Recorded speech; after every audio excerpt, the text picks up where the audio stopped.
I caught up with musician EMA over the telephone to discuss some of the creative process behind her 2014 release, The Future's Void. And it kind of leads me to my first question about kind of formats. I guess when you were making that, were you kind of thinking of it as an album, specifically like a CD or maybe like a vinyl? Like there's two sides to it, or the track order? Because a lot of people now just kind of randomly kind of cherry pick songs. But were you kind of thinking there is a type of flow to it? Well, I will say that sequencing that record was a total bitch, and was went through like a lot of kind of different. I knew I wanted to start with Satellites. I knew I wanted to end with Dead Celebrity. Mm-hmm. But everything that kind of went through the middle was I went with just kind of, at some point you've been hearing the song so long, Right. that it's hard for you to find the order. And so I kind of went with a couple suggestions and maybe now I think it does make sense in some ways, but it's funny you bring up Eric Avery, because I was just thinking, because I saw that you had interviewed him recently, Mm-hmm. and this Talk House review that he did. Yeah. Yeah. Oh yeah. He reviewed the record, and it's funny. He's not the only person that's kind of like, I don't like So Blonde. Like there's other people who were like, this is the worst song she ever wrote. Which is funny, because that was the one that I was trying to kind of be like, oh, well, I'm going to try and write people seem to like this A-B format of a pop song, and so I'm going to give that a try, Right. So that, the fact that song's second, I was actually originally wanted to put Smolder second, Uh-huh. but people were kind of like, you can't, that's just way too noisy, to do that, and I think, maybe I should have trusted my kind of instincts on it. Yeah. But yeah, so it was difficult to sequence, for sure. Yeah. I guess kind of with that, I got a question here about kind of being your own editor. Mm-hmm. What's that kind of like? I mean, you were saying that you kind of listen to these songs so much. I mean, were you kind of tempted to maybe take out a verse or a section and think like, oh, this drags too much, and then maybe the next day you think, oh, maybe I need to add more? So how do you kind of find, because especially now with recording, and I got some recording questions later, Okay. just kind of being able to really have access to it as much as musicians do now, sift through that. I mean, I think it's that's a good question, because there's kind of a bunch of different, either little voodoo, people have their own little beliefs on what's going to make the best, what's going to make the best end product. Mm-hmm. I maybe sometimes err on the side of kind of the first take, or one of the first ones, Mm-hmm.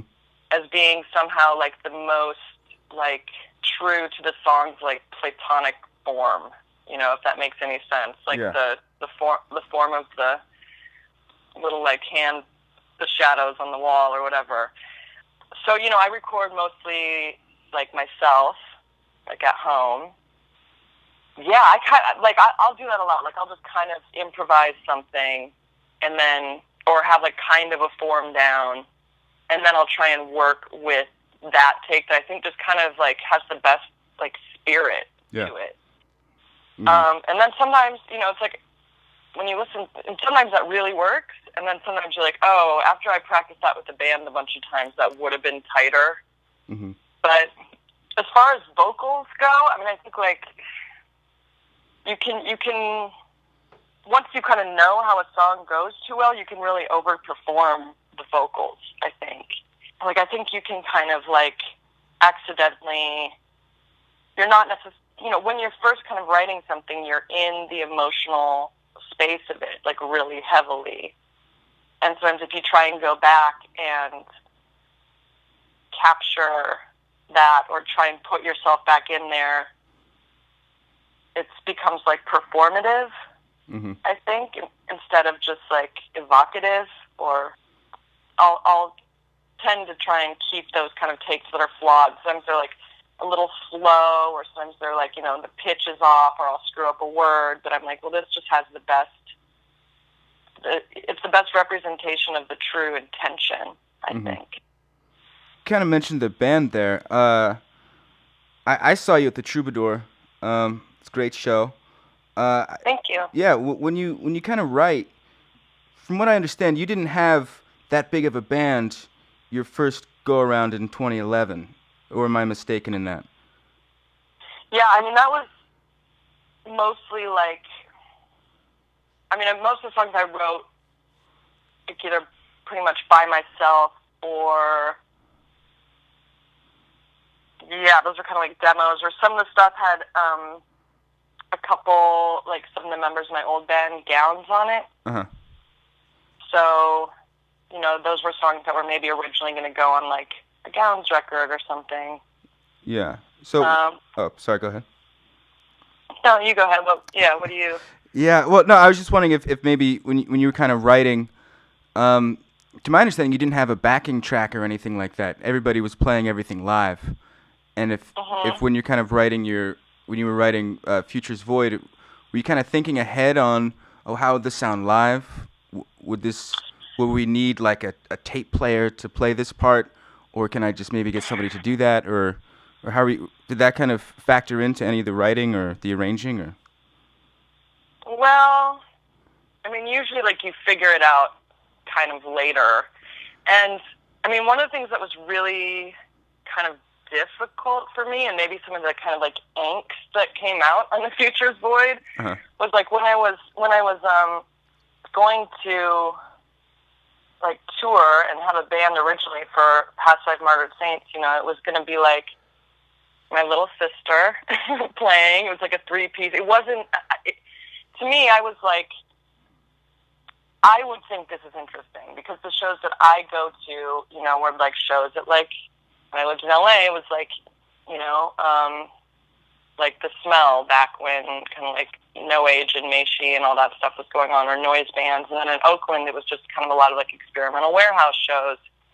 And so to me, my eye as an audience member, or like my perspective as one, I think was kind of nuanced in this way that I was interested in people of all different sorts of musical kind of levels, bringing their own perspective to a performance, and just kind of watching the interaction between things, between players. And then when you kind of get out into like, I don't know, these, more of these club shows, or like Coachella or something like that, they're like, you need like a fuller sound, you need like some tight players. Basically at some point they kind of, certain people will make suggestions like, you just need to pick up some hired guns that are really good, which I didn't really end up doing. I still tried to keep it kind of friends and family.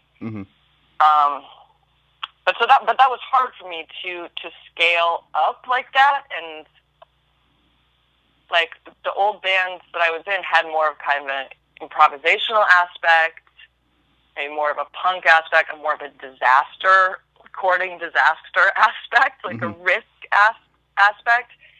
And that's just not quite what people who like know your record or whatever like want to see. They don't want to see something that or that's what I was led to believe. Like, they don't want to see something that seems either kind of amateur or like, I don't know, as punk. They want to see something a little more polished or whatever. So with this, basically what I'm coming around to with the new record, we had a bunch of sounds on there that some of them were on backing tracks a little bit. But then I thought it was important also, like, working with our drummer, Billy, who I'd known since high school in South Dakota. He also played these kind of machine sounds live. So we had the drumming, but they were, we had the kind of machine sounding drums, but they were also, there was a live aspect to it. Yeah. So trying to keep that balance. Mm-hmm. Yeah. Yeah. Well, like I said, I really like the show, and I noticed like I know it's past a little bit, obviously, but can you maybe kind of talk about kind of the lights that you had kind of going on in Oh the back? yeah, sure. So Lace Shackelford, who's like been part of the band, like he kind of came in after Past Life Murder Saints started to come out and like got us fucking up to speed on a lot of the tech and playing stuff. So he actually built those. Oh wow! Like ordered the LED screens from like Shenzhen, put them together. I think he was using maybe Raspberry Pis or something like that as programming, mm-hmm. and then wrote like programs. I don't know if it was in Max or if it was I think it was in C, like in some sort of like code language mm-hmm. for the visuals. And then we had visuals, different things that either I had shot or different things that were just kind of generated or like worked with, could be triggered through the drums or through the vocal intensity mm-hmm.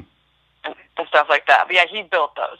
So wow. We would like put those up every night, along with everything else. And so, I mean, do you think that maybe having lights and that kind of thing, I thought it went really well with the show. Do you think that that's kind of an important part now of being, I mean, maybe at the level that you and your band were at that tour, and maybe for your future projects, do you think you're going to incorporate, I mean, obviously I saw what you did with the MoMA as well. I mean, do you think that you're going to have more kind of interactive things kind of in the future?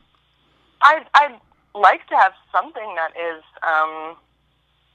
that has an aspect. I think definitely on the last tour, like that, having those LED walls brought shit up like a huge level, Mm-hmm. And I'm just so lucky that like I had such like a genius that was able to like basically build these for a small budget, because if we would have tried to buy something like that, that's, right. That's expensive. But if you have like some sort of mad scientist that feels like being DIY, you're in luck. So yeah, I think that definitely helped us feel more, whatever, pro or something, but it was still kind of had a DIY feel to it. Yeah. I think. Yeah. In the future, it's kind of hard for me to say because I'm working on stuff now that I think is a little more kind of stripped back. And like for the MoMA show, I played solo, and it was my first time playing like solo in quite a while. And that was cool because it was like me, like I set up, I had just kind of learned Ableton in the past like 6 months or something. Oh, great. So, like I had my whole Ableton rig, and basically doing my own sound and like switching instruments and doing all that. And that was really cool. For me, it felt really good. I played for like 4 hours basically, like with some breaks in there. Mm-hmm. I'm not sure I think I would like there to be kind of a whole AV aspect to the next kind of project that I'm working on. I've been working on some different kind of visual things with like through New Hive and stuff like that. And so I would like there to be kind of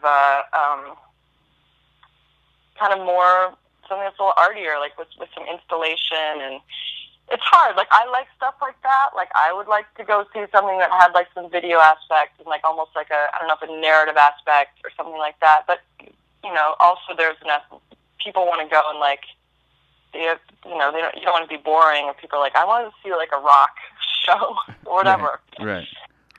But I'm kind of interested in different aspects of performance. So yeah. I noticed that with the MoMA set, it's kind of like a living room.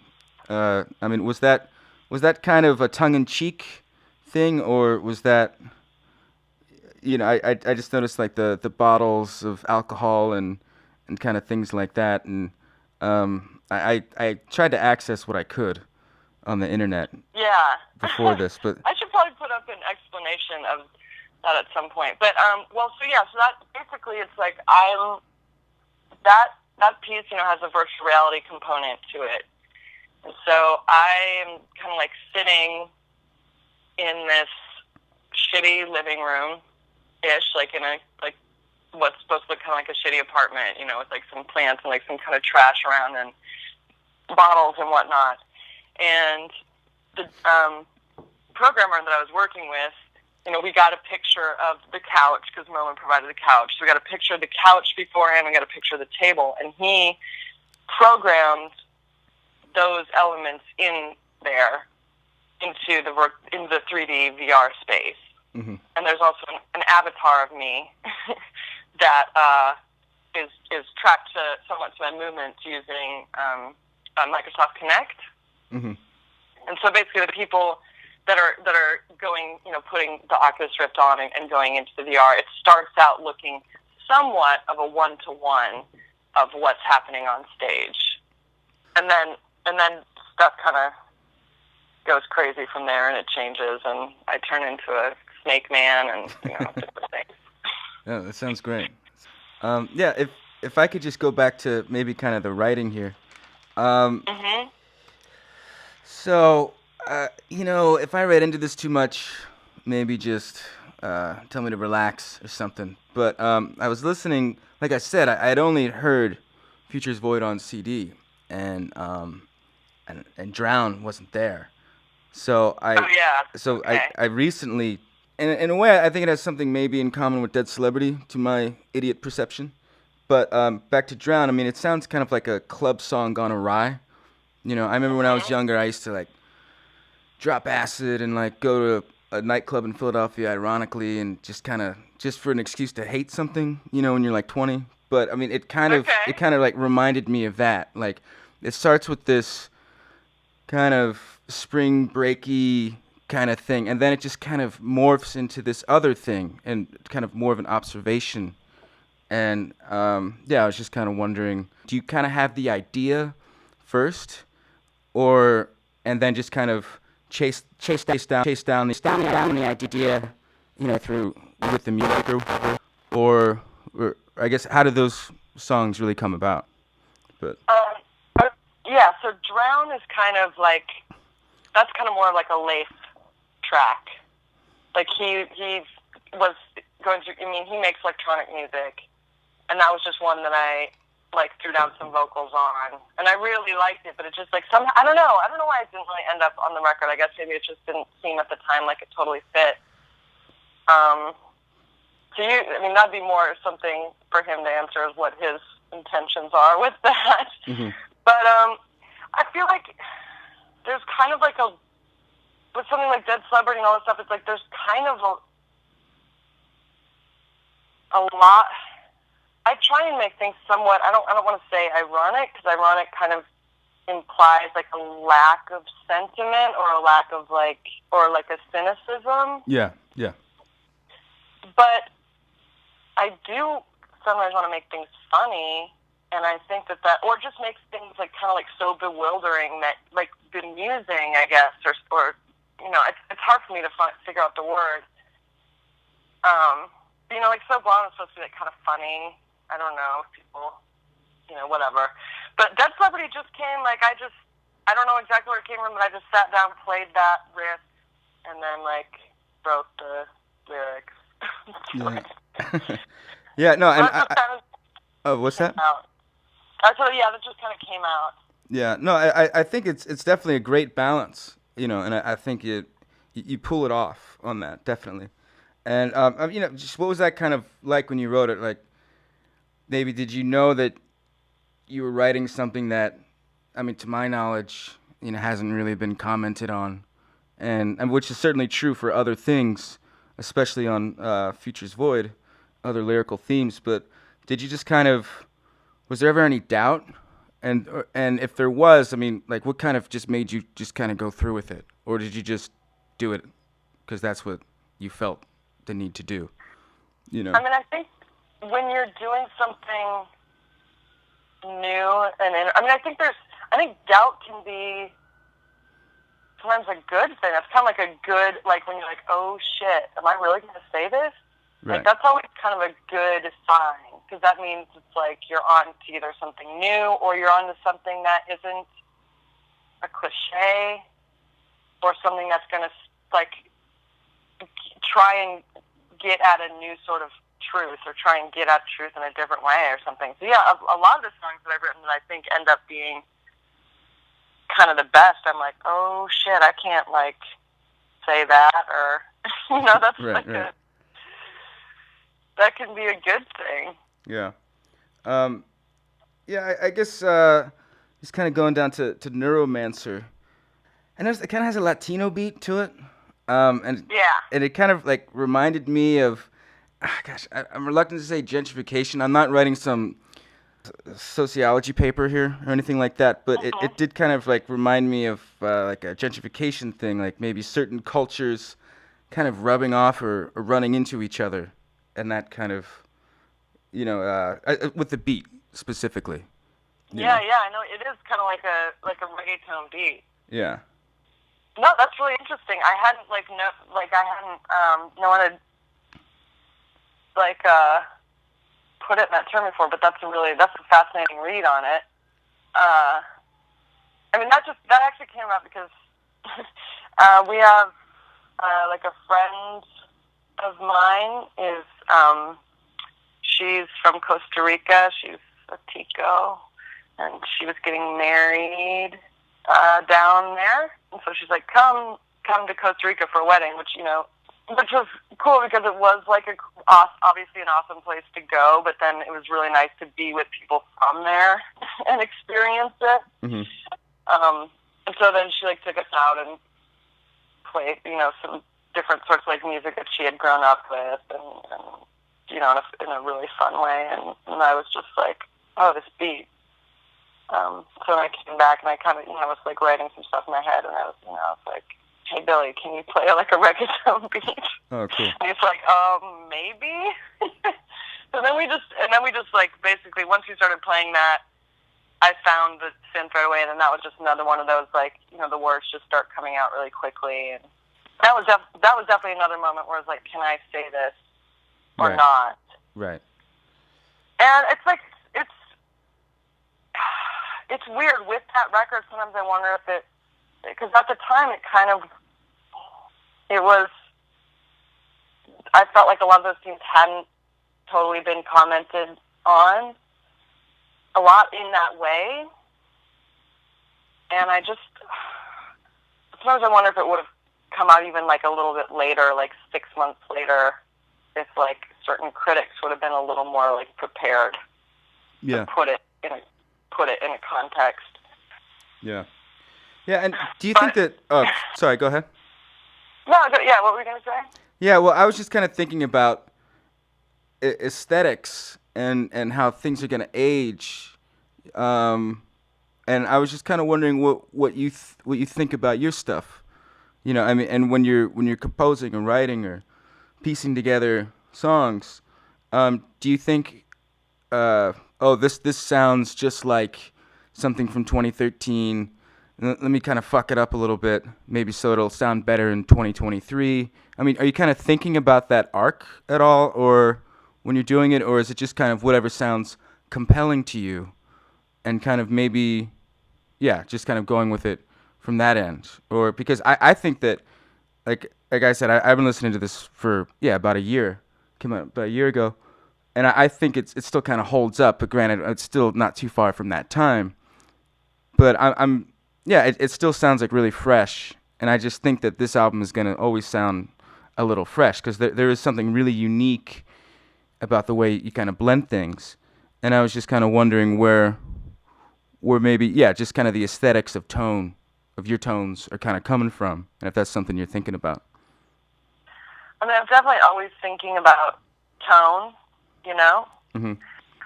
I think with the last record, it just was like,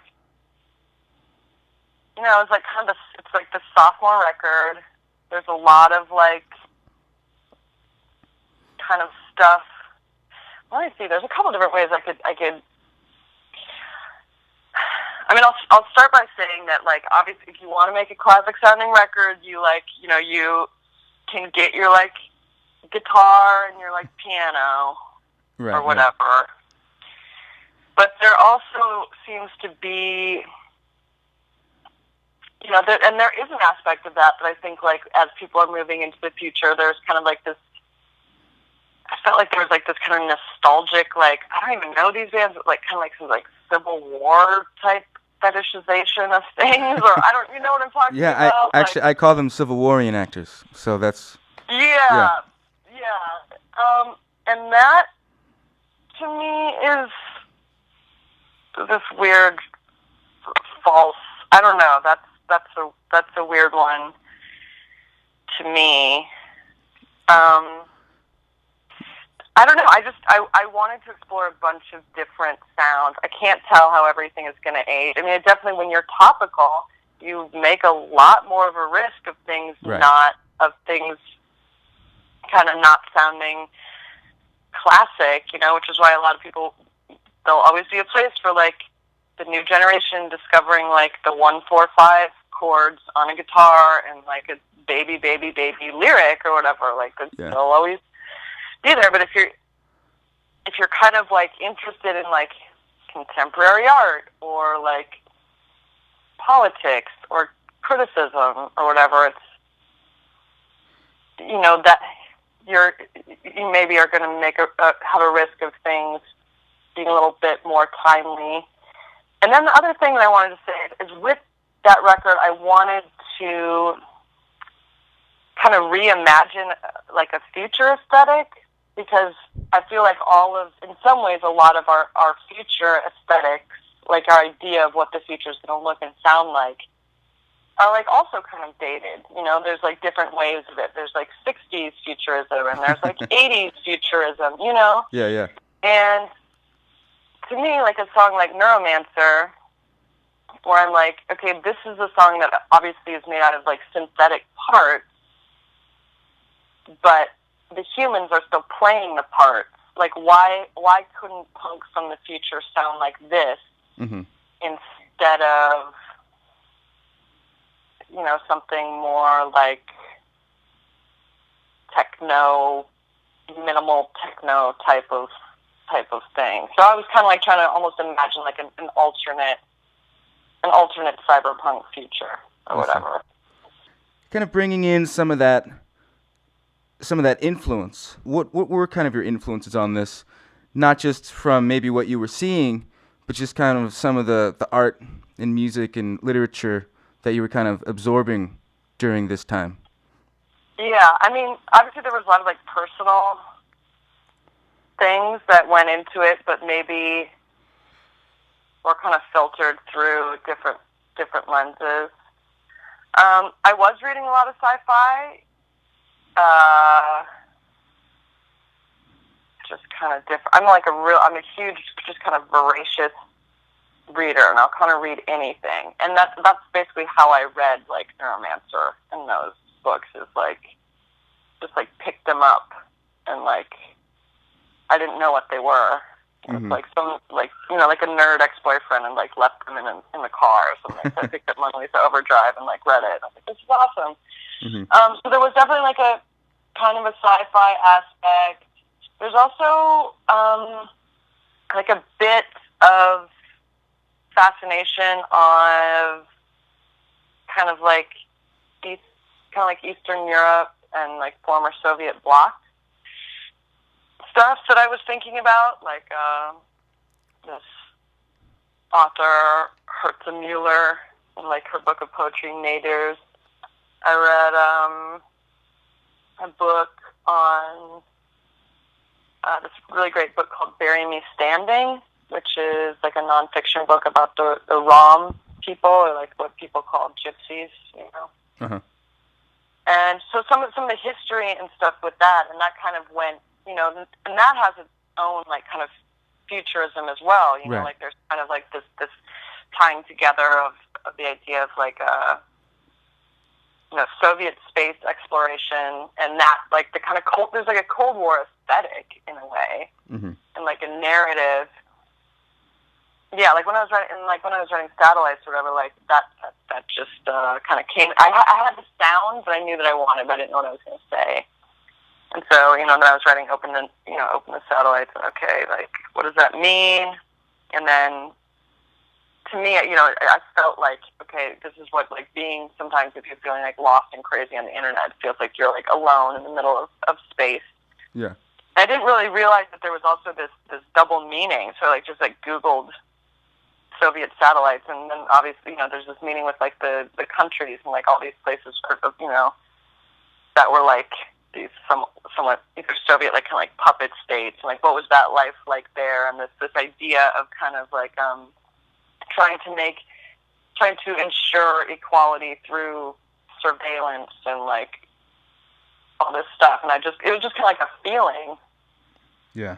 That I had, and then Snowden and all that stuff, kind of, and the NSA and all that stuff, sure. came up long after the song had been written. Yeah.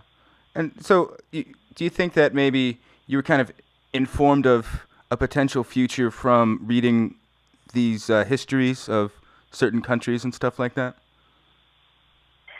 I mean, I think that there were some parallels.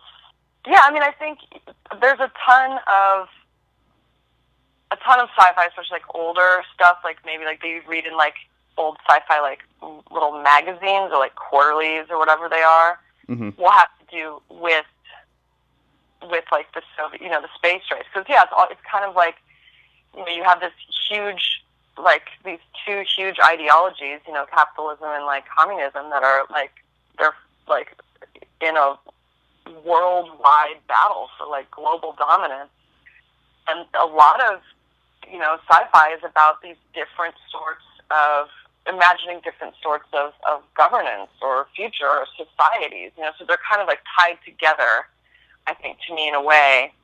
And then the other thing that I was kind of thinking about, even though I didn't totally always have the words for it, is like, it just felt like, capitalism was like running amok to me. It just, it feels like, to me, like it felt like the internet was this thing where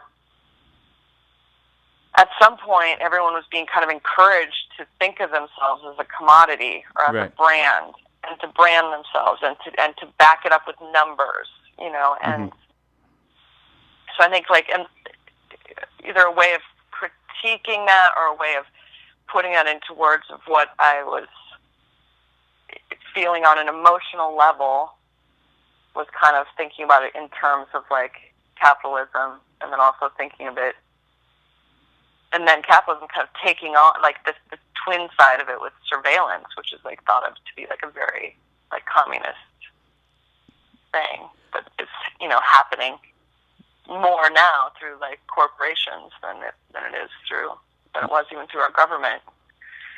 This history that we thought we kind of closed the chapter on, this idea that like capitalism won and communism was completely socialism is like this flawed thing, because look at all these bad things they did. They spied on everybody and all this stuff, and they're repressive and different things. Like I feel like I think that whole history is going to need to be like reevaluated or just looked at. I think we just need to figure it out again somehow. Yeah. Because I feel like capitalism right now, it's just kind of like, it seems like it's running like unchecked. Like it doesn't have to behave anymore because it won. Right. And I think that that's dangerous. So I'd written the first half of Neuromancer, but it's still like, it's like didn't click to me that the Neuromancer in the book is like an artificial intelligence. And I mean, basically it's like, we're all kind of building, even if we're not building them, someone is building these profiles of us, like our little white cubes and all of our information and all that stuff. And they're AI. Yeah. I guess I try, and a lot of times with my songs, like kind of mix up pronouns, I think. Like, I'll be fine with switching from, like, something a dead celebrity, like, I feel like there's not a definitive place of I or we or you, you know? I feel like that can switch. Mm-hmm. Yeah. Yeah. Like, who can blame the world? Yeah. So that's something that I actually kind of like to do in a song, or just feels like it comes naturally. Yeah. Yeah, so, Position. oh, I'm sorry, what was that last part? Oh, I was going to say, just to kind of, like, change positions on the narrator, like, position the narrator at different places, either with the person that's being sung or with the audience, or talking about someone specific, or talking about, you know, I just like to kind of switch up that position and leave it kind of vague. Yeah. No, that's interesting. So I guess when you're writing lyrics, I mean, do you kind of write a lot, or do you write just a little bit? I mean, do you have, 1,400 notebooks in your closet, or is it just kind of a random thing, or? I definitely have a lot of notebooks, but I don't know how many of them always end up as lyrics. I guess probably sometimes they do, but when I'm like scribbling in my little notebooks or whatever, I'm not always thinking that this could be a lyric. What I like to try and do is, I think the best lyrics, like my goal, or kind of my mythology, was just like, if I could just like, purely open the brain and not let any judgment or not let anything like get through, that's going to come up with the most like honest lyric. So like, I like to try and just kind of like improvise lyrics like straight to tape. Mm-hmm. And then hopefully I'll come up with something good. But I try not to. That's when you come up with those things where you're like, can I say that? Because you aren't really judging. I try, that's the thing. Is like you try and get the kind of judgment out of there. Mm-hmm. And the hardest lyrics to write, like, was like going back to like So Blonde. Like musically, it was so stupidly easy. I'm like, oh, this is what it is. You just like write like some chords and you like repeat them over and over. I'm like, cool. But like writing the lyrics, it was actually very difficult compared to something like 3 Jane, where that just came out like basically almost fully formed, and so I like accept I accept the criticism where they're like, hey, Erica, don't try and write these little pop songs. That's not what you're supposed to do. You're supposed to rant some crazy shit over some drones. Like, I'll take that. I'm like, all right, thank you. Like, I will throw my hat out of the pop song ring. The world can fight over that, and I'm just gonna. Yeah. Well, one of the things I like. Weird stuff. Yeah. Well, one of the things I like about that song is that, to me, it sounds really, and not in a bad way, but it sounds really self-aware. Like the acoustic guitar, and getting kind of what I was saying about tone and aesthetic and all that.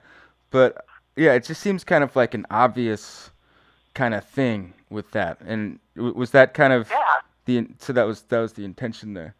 That's cool. Sure. I mean, I'm very picky with my sound, and I'm very like aware of music as like this super like evocative language of time and place. And it's like I think people can understand maybe what I'm saying a little bit more now that there's almost these like Instagram filters. There's like a visual equivalent of that. Right. Where it's just like, oh, this looks like the 70s. This means it's like warm and awesome and like vintage or whatever. Authentic. So, yeah. Yeah, or something like that. So definitely when I'm putting things together, I'm trying to, reference things for a reason, or like I know, usually like I know what I'm doing, and like if a sound isn't right, like I will try and change it.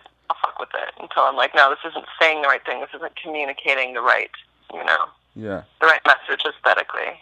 Yeah, and I guess with the video to that, it's kind of cool because I lived in Venice for years, and I just moved when you came out with that, and so it was kind of cool that you captured that that neighborhood. Was there, and I guess there's kind of I don't know what the fuck you would call them, little stickers, I guess, or Like something. gifts, yeah, Yeah, gifts. stores Thank gifts. you, thank you. Yeah, Yeah. was there a reason why you picked Venice, or just it looked cool, or was there like some No, other we kind were of? we were trying to come up with a concept for this video for so long. Like it just like things weren't working out. Like things like would fall through, and it was just like I was just like, what if I just wear my fucking Jim Morrison T-shirt out around Venice Beach, and like we put like some Molly Soda gifs. I say gifs, gifs or whatever. Sure.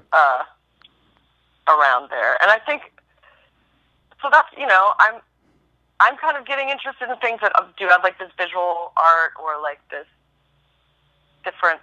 So she's like an artist, like a kind of, I don't know if people would say, I don't know if people like the term net artist, but she does a lot of work online. A lot of people were like, "What the fuck are those? Mm-hmm. Like, why are those in there?" Like, Yeah. I don't know, man. It's art. Just deal with it. I don't know. Sure. Yeah, and I guess speaking in terms of video, I guess the 3 Jane video. I mean, I think it's beautiful. It's Thank you. yeah, it's kind of timeless in a way, you know. And I was just kind of wondering maybe what kind of went into that. Like there seemed like a lot of thought that kind of went into that one. Not saying that the other ones don't, but just kind of what kind of went No, into. it definitely seems the most, like it had like the biggest like crew and everything. Like it was the most thought out video for sure. And that's just like that's like an old friend of mine, Sevi Martinez, who I have known for actually years, and he was like, "Let me make a video." I was like, "All right, let's try this." And then he just totally got it together, got Cool. like, his crew and his people and his like co-director, and I was like, "Damn, all right." Yeah. I mean, I think that it can be interpreted as many different ways. It's like your digital self is something that serves you, but also could, or like your like the cyborg that serves, but then could replace you or whatever. There's lots of different things. And what do I need? And the kind of codependent relationship of something like that. Right. Like, what does she want from me, though? And what does whatever. I mean, it's ambiguous. Sure. It's, purposely, or you can kind of read multiple. Maybe they had something in the like write up that I'm forgetting, but I think we decided that it was just like very ambiguous. Yeah. Yeah, and I think that's what's kind of great about your stuff in terms of aging well and all that. And I think, even though, it's like maybe it would seem kind of awkward that someone says the word selfie in a song. I think in 10 years, Yeah. I think that'll be really cool, and just kind of. I can't tell. Sometimes I'm like, why did I fuck with that? Why did I think that I should like be the person who said that? Right. I don't know, man. It's like I could have just, and I got, I feel like some of the reviews and stuff where I was like, I liked it better when she was writing about her boyfriend and love songs. I'm like, all right, that's cool. Like, there was a little bit of like, keep your theories and keep your contemporary art things out of my pop music. Sure. Yeah. No, I mean, I guess just kind of I just a couple more questions here about, I guess, kind of sounds, because I mean your sounds are so, I mean, great, and I just talked to Eric for forever, it seemed, about modular synthesizers and maybe satellites. Let's maybe start with that. Like that's, unless you don't want to give away Right. the ingredients, but No, I mean it's like a multitude of a couple different things. Like it has multiple layers. Like I have a layer that I can't remember if I use like white noise generator and like a bass or whatever. And then like there's also some like processed violin samples, like that white noise in the beginning. It's like some layers of multiple things. Mm-hmm. And then the thing that sounds kind of like a solo in there, that's a do-do-do-do, that's like a Moog running through some like different modules, and then I hooked up a foot pedal to like the resonance, and then I'm playing it with my hand, so it's like do-do-do-do. That's all just like playing the resonance with the foot pedal. Then the other thing with this record is like I learned so much as far as like I had barely really like fucked around with MIDI or soft synths. Like I had a little bit, but not so much, and never really done anything with like electronic drums. And so I was really, like, I was learning a lot and teaching myself, like, quite a bit. I mean, as far as, like, the analog, let me think, is there, like, a secret sauce type of thing, what you're saying? I mean, I have a kind of interest, like, a weird relationship to analog synths in this way, because, like, you know, I used to date Ezra Buchla, and, like, at one point went and was like living in like Don Buchla's like house workshop, you know, in Berkeley. And at that time, like I didn't give a fuck. I didn't really know who this person was. I didn't like, think anything about any of that. All I knew, I was like, just like, that's your thing. Like I'm not going to get into that. You know, because it was like I was also just like, okay, here's a 200E. Are you going to learn how to play synth on that? So I was like, I don't do that. Yeah. But then there's like a shop in town in Portland here that I like, and just kind of went in there and I was like, yes, because it's like if you just kind of use some of these soft synths, it's like, yeah, I mean, I am a believer that you have to get something in there that's weird. Mm-hmm. So that was fun using that kind of resonance on there. I would play with my drummer, and he would hook up, like, he had a set of V drums that we would like plug into, like, you know, into battery into that program, and just take weird ass kits for him to play and jam on that. Leif actually won like a weird contest, like a circuit bending contest from Moog. Oh, really? Yeah. He made a Mellotron out of a 4-track. So they gave him a little fatty, and so that was on there. And so, you know, these things just kind of like showed up a little bit. Yeah. And you know, as I'm thinking about the next record, I'm trying to figure out now, it's like, okay, am I going to take this all on again? Because, like, it's a lot of work. You know, because it's very tempting for me to think, like, hey, I'll just practice up, go into a studio, and, like, have someone else do it more quickly, and kind of, like, do some of the dirty work for me.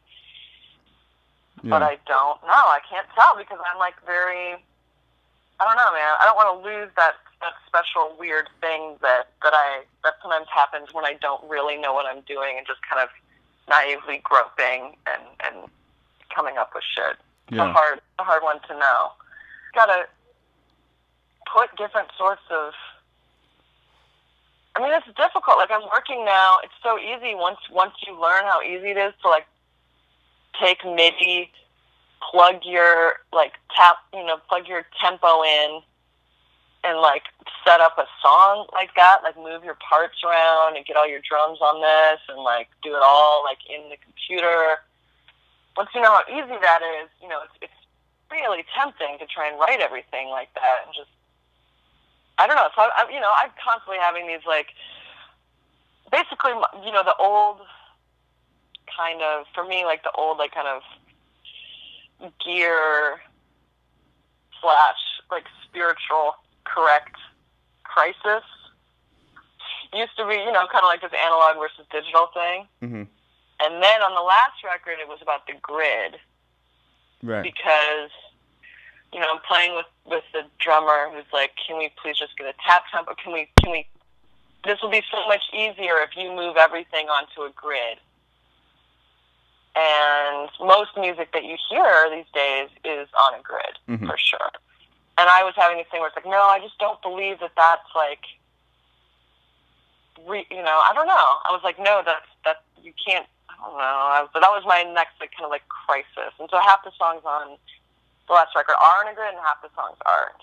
That's the thing, is like it's hard to keep up with all that gear. I'm figuring it out now what I want to do. Like I'm really, because I have some themes and some ideas that I'm working with and thinking about, and I need to come up with a palette, and that's like something that's going to take me a second to develop, I think. Because I do want something a little bit more like classic and stripped down for this new record, but I don't know. I can't make it that boring, you know. I gotta throw some weird stuff in there. Right. I'm still figuring it out, and I don't know if that's probably going to be definitely like a combination of plugins, and then I have to see if I'm going to invest in some other outboard gear, and if so, like what is that going to be? Yeah.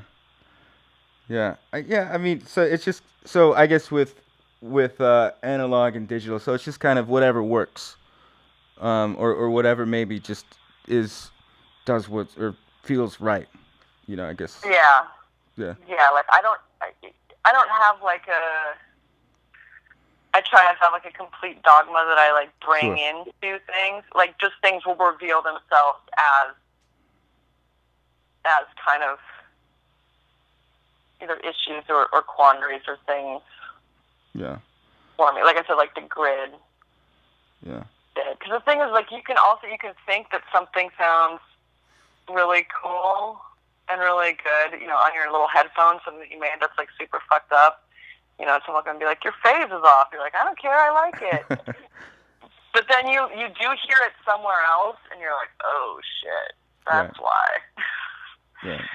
Ultimately, I think the mistakes are worth making, and like keeping a certain amount of them, if that like helps you reach the ultimate goal of your vision, is like fine. Thank you so much for talking to me for the last hour. Yeah. Just kind of how long was kind of like your actual writing timeline like? Right.